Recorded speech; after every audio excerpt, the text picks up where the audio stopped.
তাৰ পৰা কোনো আঁতৰি নাযায় বুলি স্পষ্ট ঘোষণা প্ৰদেশ কংগ্ৰেছৰ সভাপতি ভূপেন বৰাৰ। মহাজোঁটত আউল লগাবলৈকে মিত্ৰতাৰ প্ৰস্তাৱেৰে অখিলে অভিসন্ধি ৰচাৰ অভিযোগ উত্থাপন কৰিলে AIUDFৰ বিধায়ক আমিনুল ইছলামে। ৰাজ্যত 100 বছৰলৈ নহয় কংগ্ৰেছ চৰকাৰ। যেতিয়ালৈ কংগ্ৰেছৰ সৈতে থাকিব AIUDFক আঁতৰ নকৰা পৰ্যন্ত কংগ্ৰেছৰ বিপদ। কংগ্ৰেছ প্লাছ AIUDF সমীকৰণেৰে ৰাজ্যত চৰকাৰ গঠনৰ সিদ্ধান্তক আত্মঘাতী আখ্যা ৰাইজৰ দলৰ সভাপতি অখিল গগৈৰ। আমি মহাজোঁটত তেতিয়ালৈকে থাকিব নোৱাৰোঁ যেতিয়ালৈকে AIUDF থাকিব, কাৰণ বিজেপি RSSৰ নিচিনাকৈ আমি AIUDFক সাম্প্ৰদায়িক দল বুলি ভাবোঁ যে যদি বিজেপি RSS থাকে তেতিয়াহ'লে AIUDF থাকিব, আৰু যদি AIUDF অসমৰ ৰাজনীতিত থাকে তেতিয়াহ'লে বিজেপি RSSটো শেষ কৰাটো সম্ভৱ নহয়। যদি কংগ্ৰেছে এই কথাটো বুজি নাপায় তেতিয়াহ'লে কিন্তু কংগ্ৰেছৰ সাংঘাতিক ধৰণৰ ক্ষতি হ'ব, আৰু অহা 100 বছৰলৈ কংগ্ৰেছে অসমত চৰকাৰ গঠন কৰিব নোৱাৰিব। প্ৰয়োজনত ৰাইজৰ দলৰ সৈতে 1-to-1 সমষ্টি ভিত্তিত আলোচনা কৰাৰ আহ্বান অখিল গগৈৰ। যদিহে কয় যে নহয় আমি তাৰ পাছতো AIUDFৰ পৰা আঁতৰি নাহোঁ, তেতিয়াহ'লে আমি কৈছোঁ যে বিজেপি আৰু RSS যিহেতু AIUDFতকৈ ডাঙৰ শত্ৰু, তাক পৰাস্ত কৰাৰ স্বাৰ্থত আগন্তুক উপনিৰ্বাচনত আমি প্ৰয়োজন হ'লে কংগ্ৰেছৰ লগত 1-to-1 আমি আলোচনাত বহিম।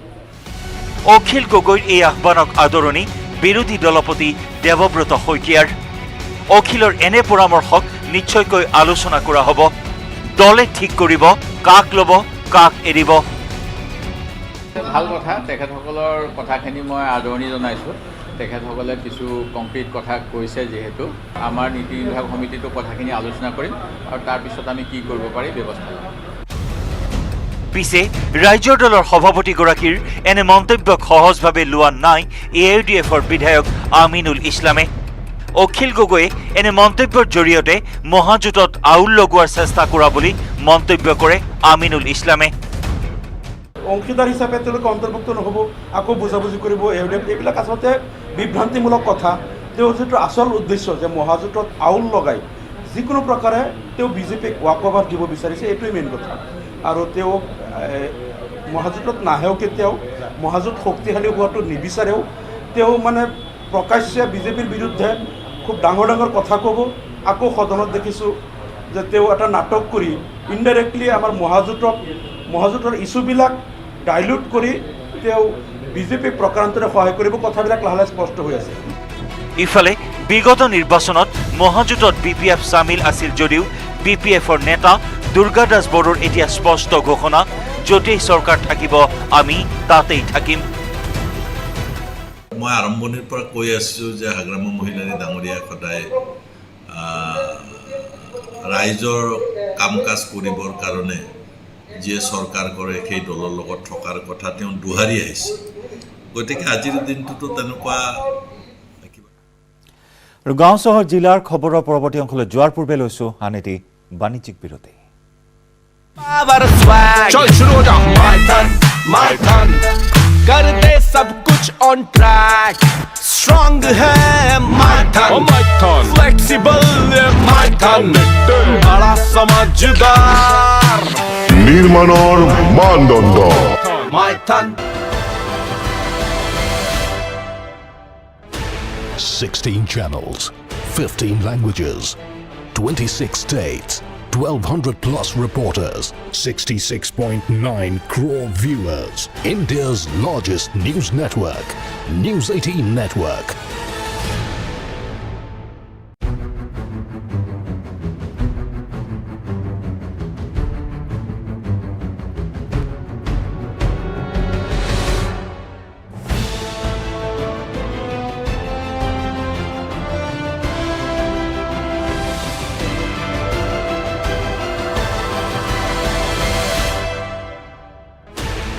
Sixteen channels, 15 languages, 26 states, 1200 plus reporters, 66.9 crore viewers. India's largest news network, News 18 Network.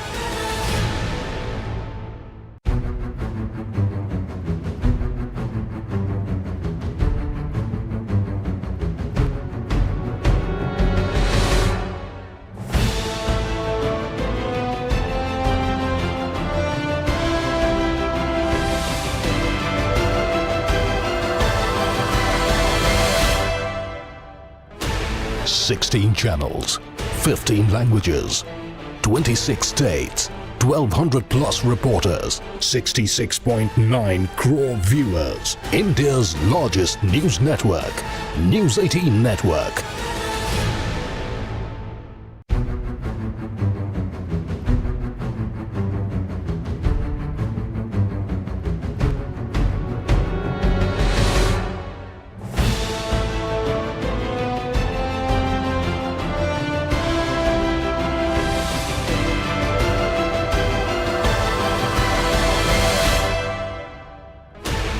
Sixteen channels, 15 languages, 26 states, 1,200 plus reporters, 66.9 crore viewers. India's largest news network, News 18 Network.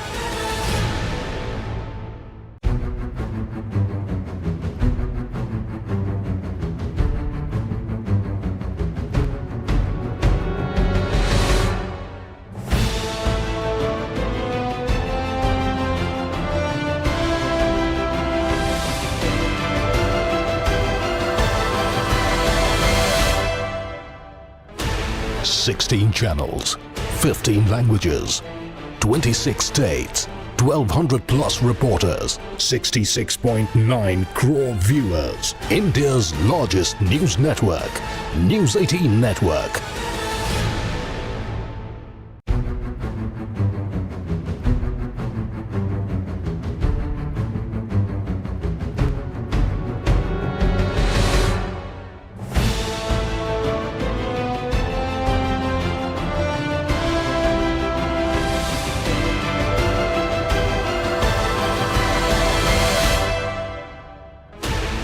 Sixteen channels, 15 languages, 26 states, 1,200 plus reporters, 66.9 crore viewers. India's largest news network, News 18 Network.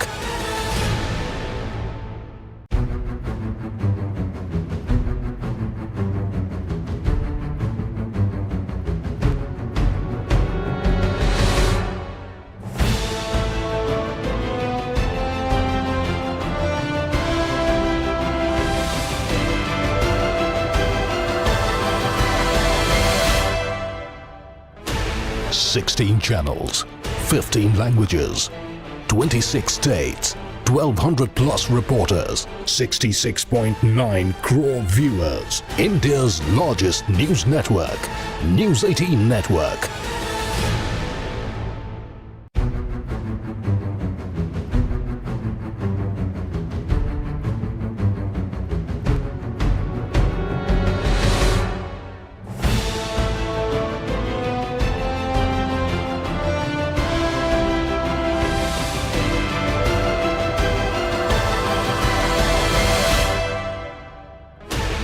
Sixteen channels, 15 languages, 26 states, 1,200 plus reporters, 66.9 crore viewers. India's largest news network, News 18 Network.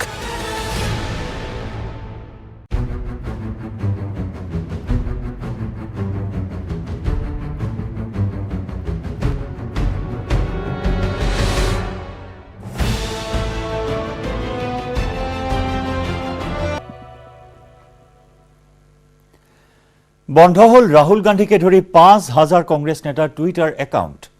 টুইটাৰত ৰাজহুৱা কৰিছিল ধৰ্ষণ, হত্যাৰ বলি, কণমানি আৰু আত্মীয়ৰ পৰিচয়। ৰাষ্ট্ৰীয় শিশু অধিকাৰ সুৰক্ষা আয়োগৰ অভিযোগৰ পাছতে বন্ধ কৰি দিয়া হল টুইটাৰ একাউণ্ট। ৰাহুল গান্ধীৰ টুইটাৰ হেণ্ডেল ব্লক। ভাৰতীয় জাতীয় কংগ্ৰেছৰ অফিচিয়েল টুইটাৰ হেণ্ডেল ব্লক। AICCৰ সাধাৰণ সম্পাদক অজয় মাকেন, ৰণদীপ সূৰ্যেৱালা, মহিলা কংগ্ৰেছৰ সভানেত্ৰী সুস্মিতা দেৱ, ৰিপুণ বৰাকে ধৰি দেশৰ ভিন্ন প্ৰান্তৰ প্ৰায় ৫,০০০ কংগ্ৰেছ নেতাৰ টুইটাৰ হেণ্ডেল ব্লক। দিল্লীত ধৰ্ষণ আৰু হত্যাৰ বলি হোৱা এগৰাকী কণমানিৰ তথা আত্মীয়ৰ পৰিচয় দি এটা টুইট কৰিছিল ৰাহুল গান্ধীয়ে। ভুক্তভোগীৰ পৰিচয় ৰাজহুৱা কৰাত ৰাষ্ট্ৰীয় শিশু অধিকাৰ সুৰক্ষা আয়োগে মাইক্ৰ ব্লগিং ছাইটটোক অভিযোগ দাখিল কৰিছিল। এই অভিযোগৰ পিছতে টুইটাৰ কৰ্তৃপক্ষই ৬ আগষ্টত নিয়ম ভংগ কৰাৰ অপৰাধত ৰাহুল গান্ধীৰ টুইটাৰ হেণ্ডেলৰ পৰা মচি পেলাইছিল টুইটটো। লক কৰি দিছিল ৰাহুল গান্ধীৰ টুইটাৰ হেণ্ডেল। পৰৱৰ্তী সময়ত একেটা গোচৰতে ৰাহুল গান্ধীৰ টুইট শ্বেয়াৰ বা ৰিটুইট কৰা 5জন জ্যেষ্ঠ কংগ্ৰেছ নেতাসহ দেশৰ ভিন্ন প্ৰান্তৰ 5,000 কংগ্ৰেছ নেতা কৰ্মীৰ টুইটাৰ হেণ্ডেল সাময়িকভাৱে লক কৰিলে টুইটাৰ কৰ্তৃপক্ষই।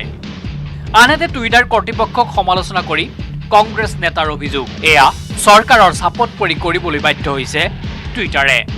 কিন্তু সাধাৰণজনৰ কথা উত্থাপন কৰাত চৰকাৰে কংগ্ৰেছ নেতাক চাপেৰে মুখ বন্ধ কৰিব নোৱাৰে। News desk report, news 18 Assam north east.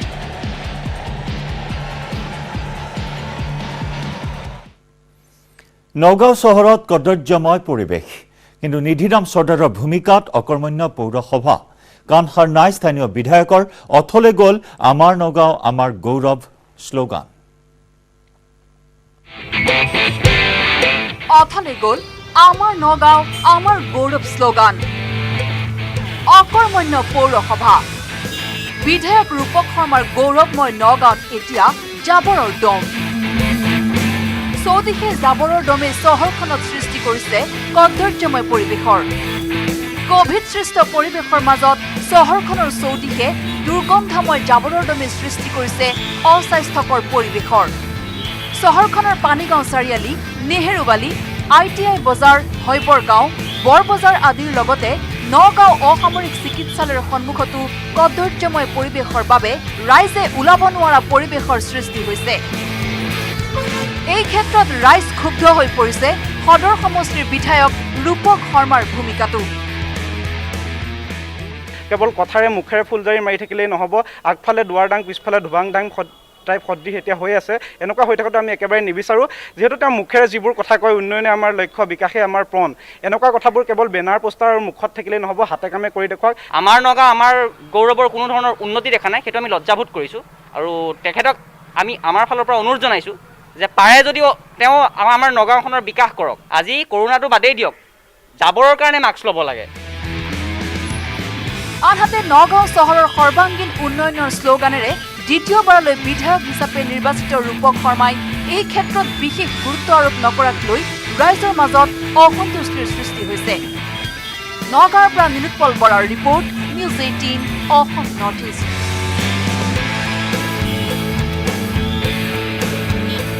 কোভিড-19ৰ পৰা ৰক্ষা পাবলৈ টীকা লোৱাটো অত্যন্ত জৰুৰী আৰু মানুহক টীকা ল'বলৈ সন্মত কৰাটো অত্যন্ত কঠিন কাম। আৰু এনে বহু উৰা বাতৰি আৰু কাল্পনিক কথাৰ প্ৰচলন হৈ আছে, যাৰ কাৰণে মানুহে পিছ হুহুকি আহিছে। কিন্তু প্ৰত্যাহ্বানৰ মাজতো মধ্যপ্ৰদেশৰ এগৰাকী অংগনবাড়ী কৰ্মীয়ে এক উদাহৰণ দাঙি ধৰিছে, যিয়ে নিজৰ গাঁৱৰ আদিবাসী লোকসকলৰ টীকাকৰণৰ কামত ব্ৰতী হৈ আছে। কোভিড-19ৰ টীকাকৰণৰ বাবে নেটৱৰ্ক 18 আৰু ফেডাৰেল বেংকৰ প্ৰচেষ্টা এই শ্বট অৱ লাইফ ইন্দোৰ জিলাত প্ৰৱেশ কৰি সোনা যাদৱৰ সাক্ষাৎ লাভ কৰে, যিগৰাকী সাধাৰণ স্বাস্থ্যকৰ্মী, কিন্তু তেওঁৰ মহান কাৰ্যৰ বাবে সঞ্জীৱনী চেম্পিয়ন হিচাপে পৰিগণিত হৈছে। চাওঁ আহক আমাৰ এই ৰিপৰ্ট।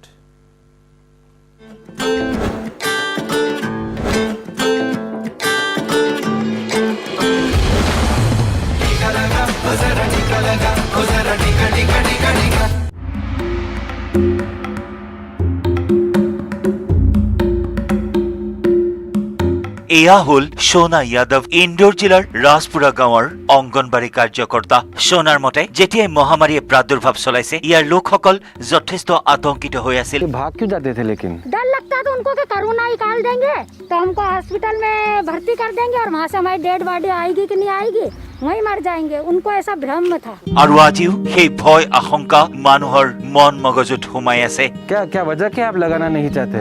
क्या होता है? डर है आपको किस चीज का? क्या वजह क्या है? नहीं हूँ वहाँ से छुट्टी लिख लूँगा डॉक्टर साहब से, मगर बहुत ब्लड प्रेशर है। ये सही कह रहे कि ये नहीं, कुछ नहीं है इनको, ये लगवाना है कि इच्छुक ही नहीं। इसलिए हम चाहते हैं कि आप ये बोल दो ना, आप लगवाने में लगवाना वो आपके आप पे है पूरा। आपसे कोई किसी तरह की कोई जबरदस्ती बिल्कुल नहीं करेगा। ইয়াৰ পিছতে সোনা আৰু টিম সঞ্জীৱনীয়ে সেইসকল লোকক টীকাকৰণৰ মহত্ব আৰু ইয়াৰ গুণাগুণৰ বিষয়ে বিস্তাৰিতভাৱে জানিবলৈ দিয়ে। কেইটামান মুহূৰ্তৰ পিছতেই সকলোৰে একত্ৰিত প্ৰচেষ্টাত তেওঁলোকক টিকা ল'বৰ বাবে প্ৰস্তুত কৰি তোলা হয়। तो आप लगवाएंगे अभी? हाँ लगाऊं पक्का? पक्का। কিন্তু সোনা यादव আৰু বহু বাধাৰ সন্মুখীন হ'বলগীয়া হয়। गाली गलौज भी देते थे। अब यहाँ पर तो क्या टीम लगा कर चल जाती, हमारा घर तो यहीं पर ही है।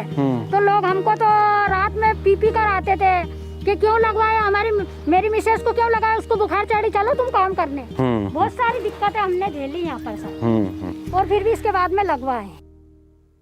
কিন্তু এই সকলো বাধা নেওচিও সোনা यादवे নিজৰ কামত ব্ৰতী হৈ থাকিল আৰু সেই প্ৰচেষ্টাই আনিলে সফলতাৰ ৰং। ইয়াৰ সম্পূৰ্ণ কৃতিত্বৰ অধিকাৰী সোনা यादव, যি এগৰাকী সঞ্জীৱনী চেম্পিয়ন হিচাপে পৰিগণিত হৈছে।